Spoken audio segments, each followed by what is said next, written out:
require us to allow such high density or require multifamily housing, then yes, Why would you, I mean, it's already in place and it protects Brookfield. Why would you want to repeal it? Even if the state says, we're still going to say that we want to have this here, but the town can vote not to do it. If we are allowed to vote not to do it, I think probably the majority, my guess would be, the majority of the town would say, we don't want to allow multifamily housing anywhere in the town. And then my fear would be that some developer would start targeting towns saying that they're unfairly and unjustly blocking legal development within the town. Well, we would I propose that we would follow whatever the state law is. If the state law changes such that we can opt out of the stuff we did for the workforce housing and multifamily housing, I think that it's something we should consider putting in front of the voters, whether they want to opt out or not. I'm not proposing that we, go against state law and have zoning that doesn't comply with state law and have a builder come in and challenge our zoning. That would be bad, right? We don't want that, because then they get the builder's remedy, throw our zoning out the door, they can do whatever they want, right? We don't want that. Steve? I don't think it's 648. I think 648 has to do with the power lines they want to bring through the state.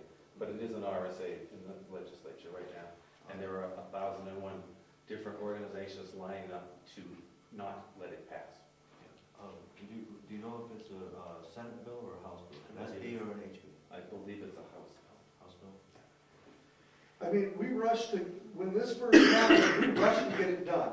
And there was a big fight amongst the planning board members, and we had all kinds of tiffs and spats to get it done. But we got it done. There are towns that still don't have anything in place for this at all. I mean, and this is a year later after it passed. So, reacting that quickly sometimes can be detrimental. I think if it is passed, we see what happens. Write it out for a month or two, see what happens, and if there are no great challenges, then fine, we tackle it. But I don't think at this point the town of Brookfield is protected from workforce housing with its current ordinances.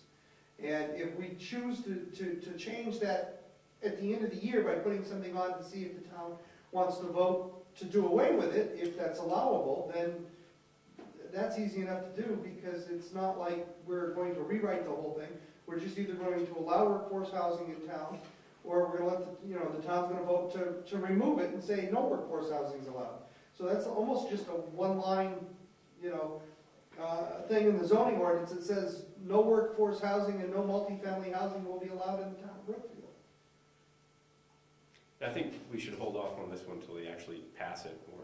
You asked if there's any pending legislation. I know there is pending. There's always lots of pending legislation.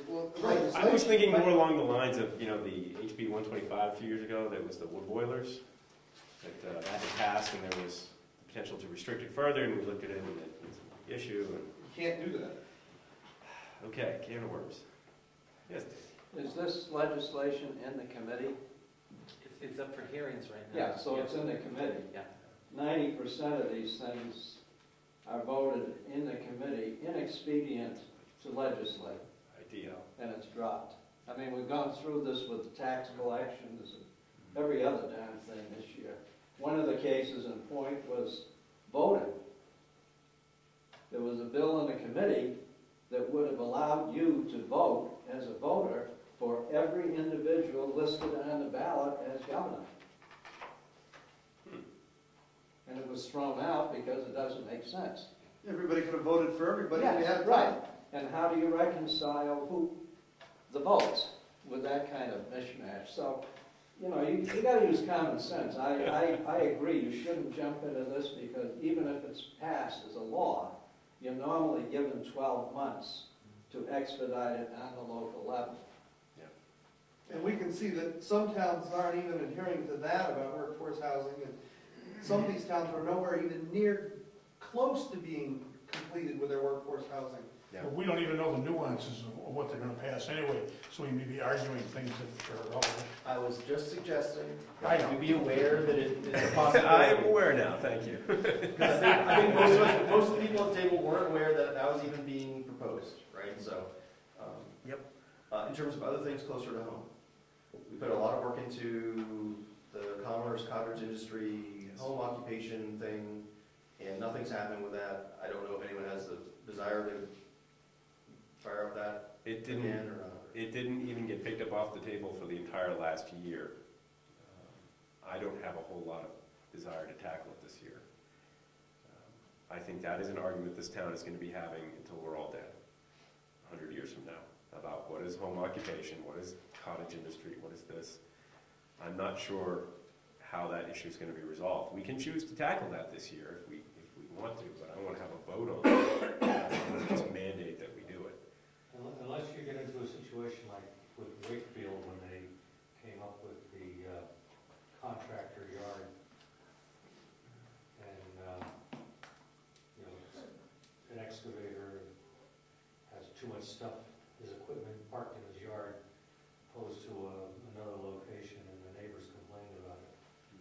I don't think we should, you know, if it ain't broke, don't fix it. I mean, we have the proverbial yard sale legislation over there in Wakefield too, Yeah. where that if you have a continuing yard sale every weekend of every month of every, you know, throughout the year, you have to get a license for it. It's considered a business, not a yard sale. Yeah. They're just, you got too many rules and regulations as far, you know, things, the way things are going. I remember, Dick, you remember having this discussion with Martha Pike about contract for equipment in somebody's yard back in 1997? It's a never-ending story, really. Yeah. Well, we currently have we currently have a zoning ordinance that deals with that. Yep. No, that's because of our efforts in 1997. Yep. So, I guess I'm confused why we are just agreeing that something we're going to argue about forever, rather than trying to understand what the people actually want or don't want, and trying to craft something around that. Well, what we have now, the people wanted in the past, and there's not a huge hue and cry to change it.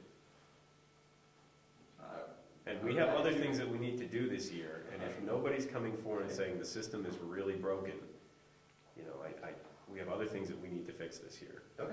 And I'm willing to accept that.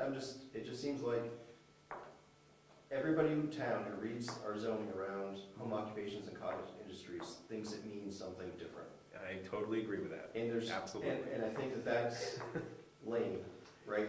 We should be able to do better. Yeah. And on that committee that stopped meeting 2 years ago, I think that there were some ideas there that were not unworkable for putting some parameters around this. Are you volunteering to take this on? I don't think it's worth my time if nobody else is wants to actually get something done. I mean, if at the end of the day the zoning board, the planning board is going to say no, we don't want to put that in front of the voters, then why do it? I mean, my thought on it is clarify it such, be reasonable, right? Yeah. If at the very least, if you can't tell that somebody's doing something in their house, it's allowed, right? Whereas right now, is that true or not? I don't know. I'm a software engineer. I work in my house. Is Well, that? if you're in violation, pay the fine. Well, it might be a violation, but I know, Well, I right? just doubled. I mean, what is the cottage industry? And Yeah. it's like, these we do better than Defined putting. by Webster's Dictionary. Oh, let's not get into it. Ed? I just wanted a real quick update on it's HB 638. Okay. I'm sorry, 368. It's actually up for a floor vote on the, schedule for 4/13, That's 2011. Wednesday. Yep. So it did make it out of committee. Relative to workforce housing and the definition of a community, that's what we're talking about, right? You got one of them there smartphones, don't you? Yeah, that's a good smartphone. Well, I brought it up because I'm going to be there on Thursday. When is Thursday? That's Wednesday, it's the 13th. I'm supposed to meet the governor on Wednesday, so. Oh, rough schedule. So, yeah, what I could do is I could get down there on Wednesday to make sure you have a videotape of it, but have to read it online and learn a little bit about it. Still got a long way to go. Yes, Cliff? As far as cottage industry and home occupation goes, to be honest, in the last 7 years, 8 years, there's only been 2 complaints, and they dealt with firewood. Yeah. No other cottage industry, no other home occupation has ever been in play or brought up to question.